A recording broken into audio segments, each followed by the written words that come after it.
तो hello guys, finally हमारे Boruto का एपिसोड नंबर 222 आ चुका है। तो मैं आपको और इंतजार नहीं कराऊंगा और जल्दी से एपिसोड को स्टार्ट कर देता हूँ। तो या एपिसोड की स्टार्टिंग में देखते हैं हम हमारे शिकामारू और साई को, जो कि बाकी बच्चों को चमका रहे होते हैं और कह रहे होते हैं कि जो हमारा अगला चुनन एग्जाम होगा, यानी फाइनल चुनन एग्जाम का राउंड होगा, उसके अंदर आप सभी को एक दूसरे से लड़ना होगा और जो आप 10 में से पास होएगा वो ही चुनिन बनेगा। और ये सुनने के बाद ऑफकोर्स बाकी बच्चों के दिमाग में थोड़ी उथला पथली तो होगी ही, तो बाकी सब एक दूसरे को घूरने लग जाते हैं और शक करने लगते हैं कि कहीं मेरा मैच तो इसके साथ नहीं होगा।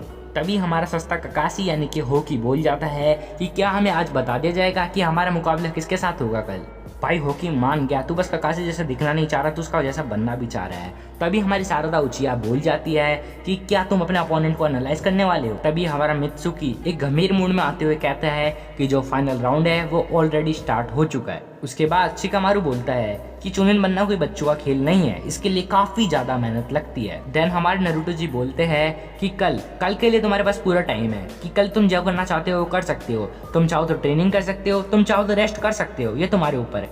देन इसके बाद सीन शिफ्ट होता है और हमें दिखाया जाता है एग्जाम से एक रात पहले का सीन, जहाँ पे हमारा बोरुटो कहता है कि मुझे लगा था कि आज मैं एक चुनिन बन चुका हूँ। लेकिन तभी शारदा कहती है चिंता मत करो, मुझे पहले से ही पता लग चुका था कि इतना आसान नहीं होगा चुनिन बनना। लेकिन हमारा बोरुटो कहता है कि कुछ भी हो अब मजा आने वाला है। मित्सुकी बोरुटो की बात सुन के कहता है कि इससे तुम्हारा क्या मतलब है। बोरुटो पीछे मुड़ता है और बोलता है कि मैं पिछले चुनिन एग्जाम से अभी तक कितना ज़्यादा डेवलप हो चुका हूँ, मैं ये बात सभी को बताना चाहता हूँ और खासकर अपने डैड को।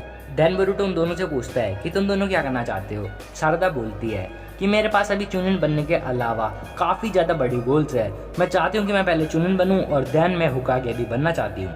देन बोरुटो हमारे मित्सुकी की तरफ देखता है और कहता है कि तुम क्या बनना चाहते हो मित्सुकी। इसके बाद मित्सुकी भी बताता है कि मैं ज़्यादा कुछ नहीं बताऊंगा, बस मैं इतना बताना चाहता हूँ कि जो गोल तुम्हारा है वो भी मेरा है, यानी कि मैं भी चुनिन एग्जाम को पास करना चाहता हूँ। इसके बाद बोरुटो एक काफ़ी ज़्यादा पते वाली बात करता है। वो अपना फिस्ट आगे बढ़ाता है और कहता है मेरे से वादा करो कि अगर टीम 7 को एक दूसरे से लड़ना पड़े तो कोई भी नाराज नहीं होगा या फिर कोई भी होल्ड बैक नहीं करेगा। इस चीज पे शारदा कहती है कि हाँ, अगर तुम मुझसे हार जाओ तो रोना मत। और उसके बाद वो तीनों फिस्ट टच करते हैं और मित्सुकी कहता है कि मैं चाहता हूँ हम तीनों चुनिन बन जाए। इसके बाद हमें सुबह का सीन दिखाया जाता है। जो बोरुटो होता है वो जा ही रहा होता है तैयार होके, तभी पीछे से कावाकी कहता है कि तुम कहाँ जा रहे हो इतना सुबह सुबह तैयार होके।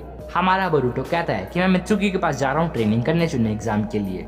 कावाकी यानी कि हमारा ब्राउन मुंडे वाला सवाल पूछता है। वो कहता है क्या सारादा भी जा रही है। भाई कावाकी सारादा तुम थोड़ा छोड़ो। हमारा बोरुटो कहता है कि नहीं, वो मिस्टर सास्के के पास जा रही है एडवाइस लेने। वैसे तो मिस्टर सास्के मेरे ट्रेनर है, लेकिन वो क्यों जा रही है उनके पास। कावाकी से हमारा बोरुटो पूछता है क्या तुम चलोगे मेरे साथ ट्रेनिंग करने, लेकिन हमारा कावाकी मना कर देता है। वो कहता है नहीं, मुझे नहीं जाना, पर तुम वहाँ पे जाके जो भी करो खुद को एम्बेरेंस मत कर देना। इसके बाद सीन चेंज होता है और हमें दिखाया जाता है डैंकी को, जो कि लिवाबी के साथ कहीं जा रहा होता है। और लिवाबी कहता है मुझे पता था कि आज मेटल नहीं आएगा। डैंकी कहता है कि हाँ, मैं उसे इनवाइट भी कैसे करता, वो कल के लिए काफ़ी ज़्यादा अपसेट था, लेकिन अभी के लिए भी हम बस एक ही चीज़ कर सकते हैं कि हम चुनिन एग्जाम को पास करें, हमें मेटल के लिए ये करना ही होगा। वो दोनों ऐसी छोटी मोटी बातें करते करते आगे जा ही रहे होते हैं, लेकिन तभी हम देखते हैं कि उनका आगे मेटल इंतजार कर रहा होता है और वो कहता है कि तुम दोनों आज लेट हो। और उसके बाद वो अपने नर्वस वाले फॉर्म में आ जाता है और वो कहता है कि तुम दोनों में से किसी एक को मेरे लिए चुनिन एग्जाम जरूर पास करना होगा। और उसके बाद लिवाबी भी अपना फॉर्म में आ जाता है और अपनी हेड को सही करते हुए कहता है कि चलो जल्दी चलते हैं। और इसके बाद वो तीनों चले जाते हैं और देन हमें दिखाया जाता है कि वो तीनों भाग के हमारे रिसर्च लैब के पास आए होते हैं। उसके बाद वो तीनों अंदर जाते हैं और हमारे काटासुका सेंसे से मिलते हैं। काटासुका सेन हमारा डेंगी उनको हेलो कहता है और कहता है कि हमें माफ़ कर दीजिए, हम हमेशा आपके ही रिसोर्सेज यूज़ करते हैं। लेकिन हमारे काटासुका सेंसे कहते हैं कि अरे कोई बात नहीं, हमारे यंग रिसर्चर्स के लिए हमारी लैब हमेशा के लिए खुली है। और कुछ ज़्यादा ही फॉर्म में आ जाते हैं। और उसके बाद हमारे काटासुका सेंसे डैंकी से कहते हैं कि मैं तुम्हारी मदद करूंगा, जो भी तुम बनाने आए हो यहाँ पे उसमें। तभी हमारा डैंकी उनका दिल दुखाते हुए कहता है कि हमें माफ़ कर दीजिए, चुनिन एग्जाम में बस हेल्प मेड निंजा टूल्स ही अलाउड है, यानी कि हम किसी और की हेल्प नहीं ले सकते। तभी हमारा काटासुका सेंसे का पूरा मन टूट जाता है और वो कहता है कि एटलीस्ट मुझे टेस्ट तो करने देना। तो वो कहते हैं ओके।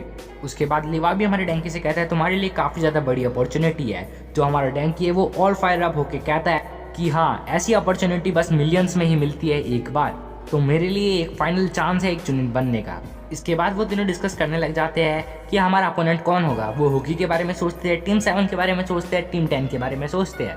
लेकिन उनका इतना सब डिस्कस करने के बाद वो एंड में कहते हैं कि कोई भी हमारा अपोनेंट हो हम जीत के रहेंगे। इसके बाद हमारे काटासुका सेंसे आते हैं और कहते हैं लैब रेडी है। तो इसी बात पे हमारा डेंकी मेटल से पूछता है क्या तुम मेरे टेस्ट अपोनेंट बनने के लिए तैयार हो, क्योंकि कल का मैच कोई छोटा मोटा नहीं होगा। टैंकी कहता है ऑफ कोर्स यस, पर मुझे कुछ कहना मत अगर तुम्हें लग जाए तो। तभी थोड़ा टाइम थोड़ा सा बीत जाता है और हमें दिखाया जाता है जो टैंकी है वो उसका निंजा टूल बना लेता है और हमारे मेटल के ऊपर अटैक कर देता है, जिसकी वजह से मेटल दीवार तोड़ते हुए नीचे गिर जाता है। और खुद काटासुका सेंसे भी इस चीज़ को देख के शॉक हो गए थे।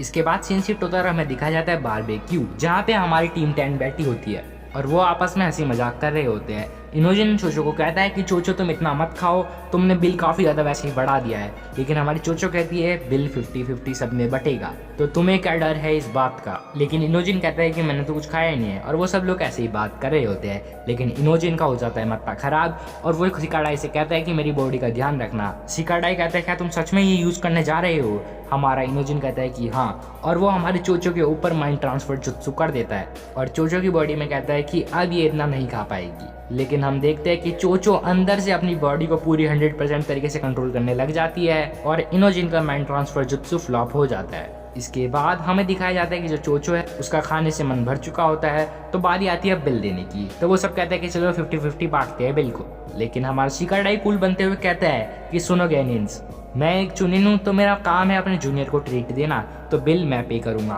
और एक बात ध्यान रखना, कल से हम तीनों आपस में बिल बांटेंगे, क्योंकि कल से तुम दोनों भी चुनिन बन जाओगे। उसके बाद हमें दिखाया जाता है कोनोहा विलेज को, जो कि काफ़ी ज़्यादा अच्छा लग रहा होता है। और उसके अंदर हमें दिखाया जाता है भीड़ के अंदर हमारे चोचो और इनोजिन को, वो दोनों आपस में बात कर रहे होते हैं कि शिकाडाई कितनी कूल बातें कर रहा था और ऐसी सब। इनोजिन कहता है कि जो शिकाडाई को वेस्ट मिली थी चुनिन बनने पे, वो उसे कभी पहनता क्यों नहीं है। चोचो और वो ऐसी बात कर रहे होते तभी उन्हें पता लगता है कि वो उन्हें क्यों नहीं पहनता। वो बोलते हैं कि हमें पता लग चुका है वो उसे क्यों नहीं पहनता। वो बताते हैं कि वो चाहता है कि हम तीनों उस सेम ड्रेस को एक साथ पहने, मतलब उन तीनों पे सेम ड्रेस हो। और वो दोनों कहते हैं कि हम दोनों हारना अफोर्ड नहीं कर सकते हमारे शिकाडाई के लिए। इसके बाद ऑलमोस्ट शाम हो चुकी होती है और हमें दिखाया जाता है साई को, जो कि किसी को ढूंढ रहा होता है और वो ढूंढ रहा होता है टीम 25 को, यानी कि हमारे सस्ते ककाशी की टीम। और वो उन तीनों को ढूंढ भी लेता है। वो तीनों को कहता है कि मैं तुम्हें कुछ एडवाइस देने आया था, पर तुम तो पहले से चंट हो, मुझे पता है। वो तीनों आपस में बात कर रहे होते हैं। तभी साई को देख के हमारा होकी कहता है कि कल के मैच में मैं ही जीतूंगा। हॉकी के टीममेट कहते हैं कि हमें पता है कि हमारा हॉकी जरूर चुनिन बनेगा, क्योंकि आपने हमें आनबो ब्लैक ऑप्स की फाइटिंग स्टाइल के बारे में बता रखा है, इसलिए हम ही जीतेंगे। साई काफ़ी ज़्यादा पते की बात करता है और कहता है कि वो तो कल ही देखा जाएगा। उसके बाद हमें सुबाकी की टीम दिखाई जाती है। वो तीनों आपस में ट्रेनिंग कर रहे होते हैं। वासाबी जो होती है वो शिवाकी के ऊपर एक काफ़ी ज़्यादा खतरनाक अटैक करने जा रही होती है, लेकिन सुबाकी उसे रोक देती है और कहती है आज के लिए बस इतना ही। सुबाकी कहती है कि अगर हम इतना फाइट करेंगे आज, तो हम कल क्या करेंगे, यानी कि कल के लिए हमारे लिए एनर्जी बचेगी ही नहीं। और वासाबी भी इस बात पे मान जाती, लेकिन वासाबी कहती है कि मैं नहीं चाहती कि कल मेरी फाइट बोरुटो या फिर सारादा से हो। साफ साफ पता लग रहा है कि इसकी भी बोरुटो और सारादा से फट रही है। लेकिन नामिडा बोलती है कि सुनो, तुम्हें खुद को डिस्करेज नहीं करना है, कल मैं तुम्हारे लिए चीयर करने वहाँ पे आऊंगी। और वो तीनों ऐसी बातें कर ही रहे होते हैं। तभी सुबाकी के पास एक क्रो एक लेटर छोड़ के चला जाता है और सुबाकी जो होती है उस लेटर को पढ़ने वाली होती है, लेकिन वो कहती है कि लैंड ऑफ आयरन की तरफ से आया है। और जो वासाबी और नामिडा होते हैं वो उससे पूछ रहे होते हैं इसमें क्या लिखा है, इसमें क्या लिखा है। लेकिन एक रेस्टोरेंट में सीन शिफ्ट होता है और हमें दिखाया जाता है वो तीनों वहाँ पे आ गए होते हैं। जो नामिडा होती है वो जो हमारी सुबाकी होती है उससे पूछती है कि इसमें क्या लिखा हुआ है, इसमें कुछ गलत है क्या। लेकिन हमारी सुबाकी काफ़ी ज़्यादा खुश हो जाती है और कहती है कि नहीं, इसमें कुछ गलत नहीं लिखा, इसमें एक काफ़ी ज़्यादा गुड न्यूज़ लिखी है। और वो काफ़ी ज़्यादा उछलते खुलते हुए बता रही होती है कि मैं सुबाकी वापस जा रही हूँ लैंड ऑफ आयरन में और मुझे वहाँ पे एक लीडर की पोजीशन के लिए चूज़ किया गया है। और वो तीनों ये बात सुन के काफ़ी ज़्यादा खुश हो जाते हैं, खासकर सुबाकी भाई मतलब पूरा आपा खो बैठा है इस लड़की ने। लेकिन आपको पता ही है इन सब बातों से दो बंदे खुश नहीं हो रहे होंगे, जिनमें से एक का नाम है नामिडा और दूसरी का नाम है वासाबी। लेकिन उन्हें भी अब पता लग चुका होता है ये अच्छे के लिए ही है।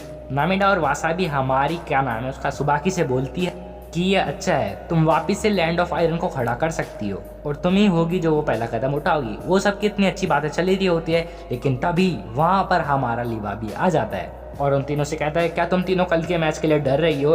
लेकिन वासाबी हमारे लिवा भी के आगे आके खड़ी हो जाती है और कहती है तुम हो जो कि कल हारोगे, इसलिए तुम्हें डरना चाहिए। और वो दोनों ऐसे ही मतलब बातें चीतें करना स्टार्ट कर देते हैं गुस्से वाली। लेकिन तभी वहाँ पे हमारा डैंकी आता है और कहता है लड़ना बंद करो, हम सब एक रेस्टोरेंट में हैं। डैंकी की हालत देख के हमारी सुबाकी कहती है कि तुम क्या कर रहे थे। डैंकी कहता है ओह अच्छा, ये तो मेरे कपड़े ऐसे इसलिए हो गए हैं क्योंकि मैं एक साइंटिफिक निंजा टूल की प्रैक्टिस कर रहा था। और सुबाकी इस बात को सुन के सतर्क हो जाती है। इसके बाद सीन चेंज होता है और हमें दिखाया जाता है हमारे सास्के और सारदा का सीन। जो सारदा होती है वो सास्के से पूछती है कि मैं आपसे कुछ एडवाइस लेने आई थी। जो सास्के है वो कहता है कि ओह अच्छा, वैसे तो तुम्हें मैं एक बात बता दूं कि जब मैं तुम्हारी एज का था तब मैं इतना स्ट्रांग नहीं था जितनी तुम अब हो। इससे बात से हमें सीधा सीधा रेफरेंस मिल सकता है कि जो सारदा है वो फ्यूचर में स्ट्रांग होने जा रही है। सास्के बताता है ये बात मैंने बोरुटो भी कही थी, और रही बात तुम्हारे लिए कुछ एडवाइस की तो मैं तुम्हें बताता हूँ। तुम्हें हर एक बैटल के लिए काफ़ी पहले से ही तैयार रहना होगा। मैंने अपनी रेनेगन खो दी पिछली फाइट में, लेकिन मुझे इसका कोई दुख नहीं है क्योंकि मैं पहले से ही तैयार था। और थोड़ी देर सोचने के बाद सारदा कहती है कि आज से मैं भी हर चीज़ के लिए तैयार हूँ, और वो वहाँ से जाने लगती है। तभी हमें सीन दिखाया जाता है कि सारदा को कुछ सुनाई देता है और एक धम की आवाज़ सुनाई देती है। वो उसका पीछा करती है और वो देखती है कि चोचो प्रैक्टिस कर रही, और वो चोचो से कहते हैं कि तुम प्रैक्टिस कर रही हो, ये कितना अनयूजुअल है ना। चोचो कहते हैं कि हाँ मैं भी चुनिन बनना चाहती हूँ, मैं नहीं चाहती कि बस सिकाडा ही हमारी टीम से बस अकेला चुनिन हो। और वो दोनों ऐसी अच्छी बातें करते हैं। इससे हमें पता लगता है कि जो सारदा और चोचो है वो कितनी अच्छी फ्रेंड्स है। देन हमें दिखाया जाता है एक एक करके सबका सीन कि सबकी रात कैसे गुजर रही होती है। उसके बाद एपिसोड की एंड में हमें दिखाया जाता है कि कुछ लोग चाकू छुरी लेके लीफ विलेज के अंदर एंटर करते हैं, और इसी के साथ हमारा एपिसोड खत्म हो जाता है। ये लोग कौन थे, आपको क्या लगता है, कल की वीडियो में डिस्कस करेंगे। तो okay guys, that's all for today. Like कर दो वीडियो को, चैनल को सब्सक्राइब कर दो। सायोनारा।